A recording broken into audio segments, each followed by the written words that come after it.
Welcome back. I hope आप सभी लोगों ने वीडियो के पहले और दूसरे पार्ट को काफ़ी अच्छी तरीके से एंजॉय किया होगा। दोस्तों, क्लास 11 की नई सीरीज़ के according of course new session 2022 के हिसाब से हम लोग इस पार्ट की सीरीज़ को कर रहे हैं और पूरा 11th and 12th history, political geography, economic, fine art और सोशोलॉजी जैसे सब्जेक्ट कवर होंगे। तो अभी हम पॉलिटिकल साइंस का पार्ट 3 देखने जा रहे हैं और चैप्टर का नाम आप देख सकते हैं, कॉन्स्टिट्यूशनल डिज़ाइन है। कहने का मतलब कॉन्स्टिट्यूशन वाई एंड हाउ, संविधान क्यों और कैसे, इसके बारे में डिस्कस हो रहा था। और वीडियो के सारे पार्ट जो पहले और दूसरे थे वो काफ़ी कारगर और काफ़ी यूज़फुल थे चैप्टर को काफ़ी हद तक समझाने के लिए। अभी जो हम आगे पार्ट करने जा रहे हैं उसके ऊपर आप सभी को बता दिया जाए कि ये वो पार्ट है कि हमारे देश में कॉन्स्टिट्यूशन जो था वो किस तरीके से जो डॉक्टर भीमराव अंबेडकर ने ड्राफ्टिंग कमेटी के तहत लिया और फिर हमारे कॉन्स्टिट्यूशन में जो अच्छी अच्छी बातें थी वो हमने अलग अलग संविधान से उठा के ले ली। क्लास 11th में आपको उतना ही समझाने की कोशिश करी जा रही है जितना आपको समझना है। हालांकि मैंने एनसीईआरटी से थोड़ा सा अलग भी बताया है ताकि बच्चे जो यूपीएससी लेवल पे हैं, पीसीएस लेवल पे हैं, जो छोटे मोटे कॉम्पिटिटिव एग्ज़ाम हैं वो क्रैक करना चाहते हैं, तो यहाँ से आपको काफ़ी हद तक मदद मिल जाएगी। ईपी फैमिली के साथ अगर आप नहीं जुड़े टेलीग्राम अकाउंट पे तो ज़रूर जुड़िएगा, because in the EP family मैंने सारे चैप्टर पॉलिटिकल साइंस के डिस्कस जो भी हुए हैं सब कुछ पीडीएफ फॉर्म अपलोड कर दी है, आप जाके चेकआउट कर सकते हैं। इंस्टाग्राम अकाउंट पे नहीं जुड़े तो इंस्टाग्राम पे भी ज़रूर जुड़ने की कोशिश करिएगा, क्योंकि हम लाइव चैट जो है वीडियो के थ्रू आपके डाउट वो भी हम क्लियर करते रहते हैं। अब बात करेंगे हम लोग डायरेक्टली यहाँ से। देखिए, मैं थोड़ा बैकग्राउंड स्टोरी ज़रूर बताना चाहूँगा, क्योंकि बैकग्राउंड स्टोरी अगर आप समझ लेंगे तो आपको काफ़ी हद तक चीज़ें समझने में मदद आएगी। अब ये है क्या, सबसे पहले ये समझते हैं। देखो, आप लोगों को मैंने पहले भी बताया होगा कि 15 अगस्त के दिन हम लोग आज़ाद हुए, भारत और पाकिस्तान का पार्टीशन हो गया।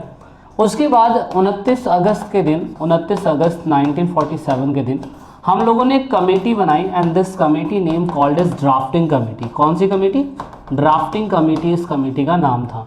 ये कमेटी का मेन मकसद ये था कि देश का संविधान किस तरीके से बनाया जाना चाहिए वो ये कमेटी तय करेगी। 7 बंदे थे इसके अंदर, 7 सदस्य थे और ये ड्राफ्टिंग कमेटी अलग काम करती है, जिसे हम हिंदी में प्रारूप समिति बोलते हैं। 299 लोग जो कॉन्स्टिट्यूशन असेंबली के अंदर थे वो डेली मुलाकात नहीं कर सकते थे, लेकिन अगर प्रारूप कमेटी में, ड्राफ्टिंग कमेटी में अगर डॉक्टर बी आर अम्बेडकर को कोई भी डाउट लगता था कि ये चीज़ें हमें रखनी चाहिए कॉन्स्टिट्यूशन में या नहीं रखनी चाहिए, उसकी डिबेट करने के लिए हम लोग कॉन्स्टिट्यूशन असेंबली के अंदर बातचीत कर लिया करते थे। तो ये तो मेन स्टोरी है जो आपको समझनी है। दैट इज़ वाई हम फादर ऑफ द कॉन्स्टिट्यूशन जो है, लोग फादर ऑफ द कॉन्स्टिट्यूशन क्या कहते हैं और father of the constitution doctor B R Ambedkar को कहा जाता है। अब ऐसा कहा जाता है कि 60 देशों के संविधान पढ़े गए, 60 देशों के संविधान पढ़े गए और उसमें से जो जो अच्छी अच्छी बातें थी, अब 60 के 60 तो क्लास 11th में नहीं दिया जाएगा कि भाई एक एक देश से क्या क्या लिया गया। मोटा मोटा आपको समझाने की कोशिश करी गई है कि ये देश है, इन देश से ये चीज़ें ली गई है, छोटा छोटा समझ लीजिएगा। अब सबसे इंपॉर्टेंट जो एनसीईआरटी के अंदर कवर नहीं करा गया है, वो क्या नहीं कवर करा गया वो थोड़ा सा मैं आपको बता दूँ। हमारा जो कॉन्स्टिट्यूशन है ना, कॉन्स्टिट्यूशन 1935 एक्ट, जो ऑफकोर्स अंग्रेजों के द्वारा बनाया गया था, इंडियन कॉन्स्टिट्यूशन 1935 एक्ट।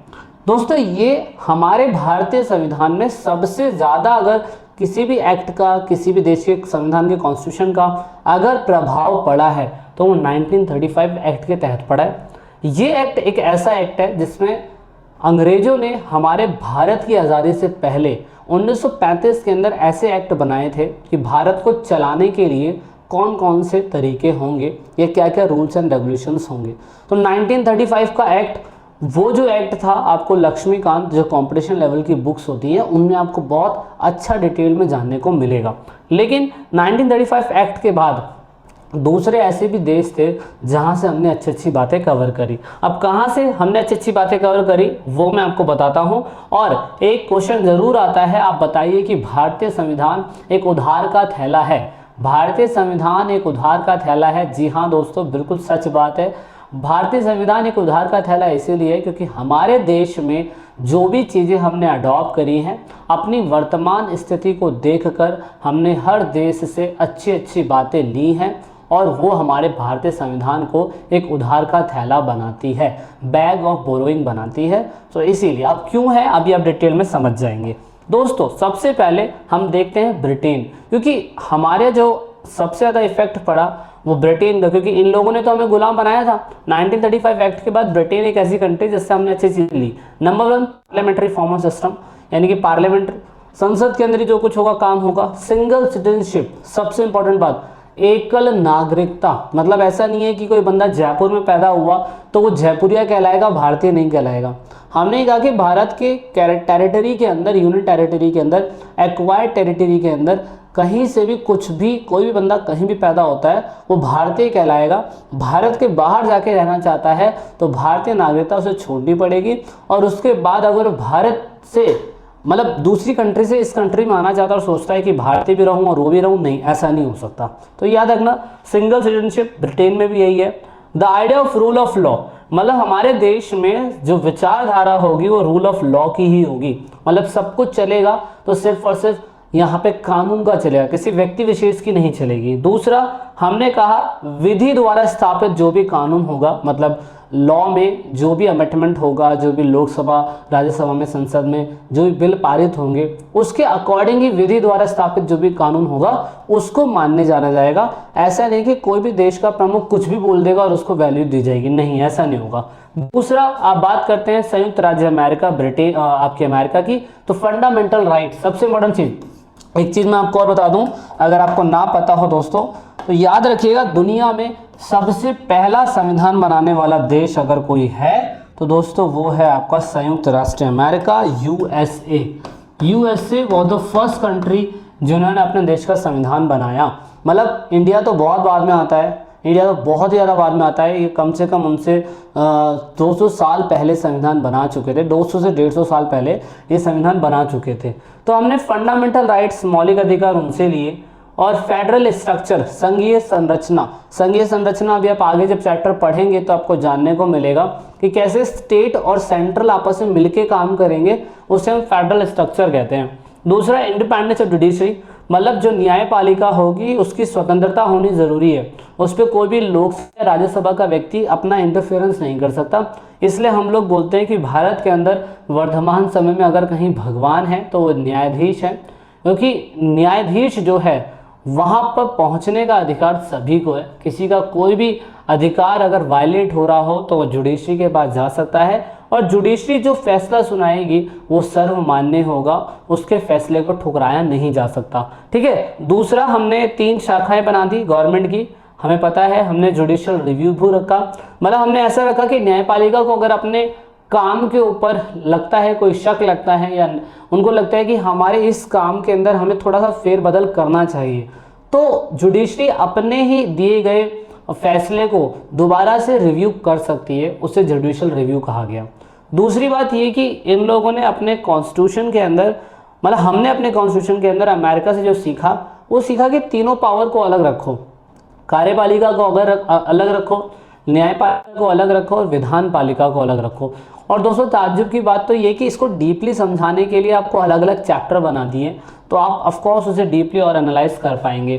दूसरा ऑफकोर्स आयरिश कॉन्स्टिट्यूशन से, दोस्तों आयरिश कॉन्स्टिट्यूशन से हमने direct principle of state policy, बहुत इंपॉर्टेंट है, कोई राज्य चलेगा कैसे, उसके लिए कायदे कानून क्या होने चाहिए, वो डीपीएसपी के अंदर मेंशन है। ऑस्ट्रेलिया के कॉन्स्टिट्यूशन से हमने कॉन्क्रीट लिस्ट लिया, समवर्ती सूची, मतलब भारतीय संविधान में 3 तरीके की लिस्ट है, यूनियन लिस्ट, कॉन्क्रीट लिस्ट और साथ में स्टेट लिस्ट। तो कॉन्क्रीट लिस्ट वो लिस्ट होती है जिसमें राज्य सरकार और केंद्र सरकार दोनों मिलकर यूनियन टेरिटरी के लिए कायदे कानून बनाती है, और वो कायदे कानून बनाने के लिए अधिकार दोनों का होता है, जैसे कि दोनों फैसला ले सकती है। इसमें लिस्ट में काम अलग अलग है।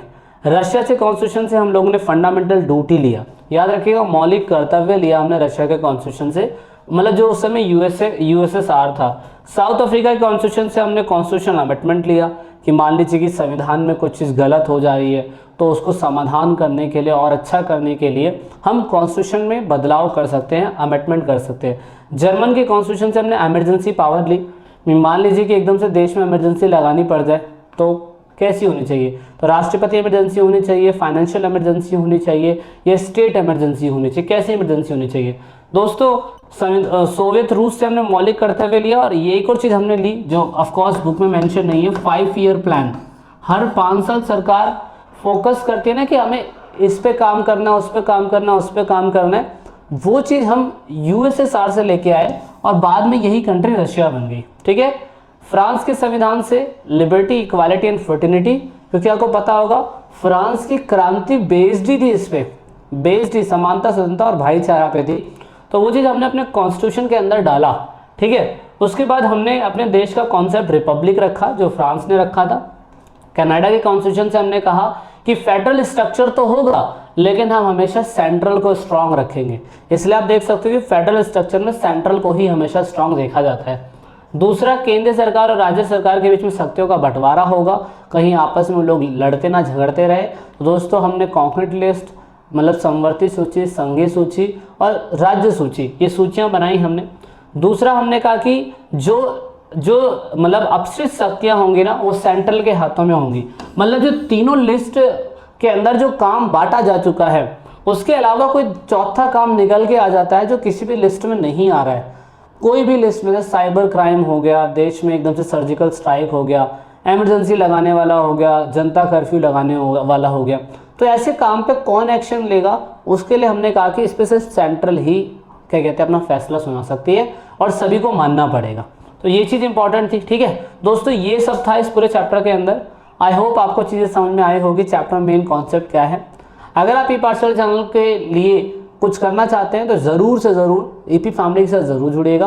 कंटेंट अगर आपको वैल्यूएबल लगता है, कुछ वैल्यू देके जा रहा है, तो लाइक शेयर सब्सक्राइब करना ना भूलें। वीडियो ऐसे ही आपको कंटेंट देते रहेंगे हम लोग, और ये पहला चैप्टर था। नेक्स्ट चैप्टर में जल्दी मिलेंगे। जब तक के लिए जय हिंद, जय भारत, वंदे मातरम।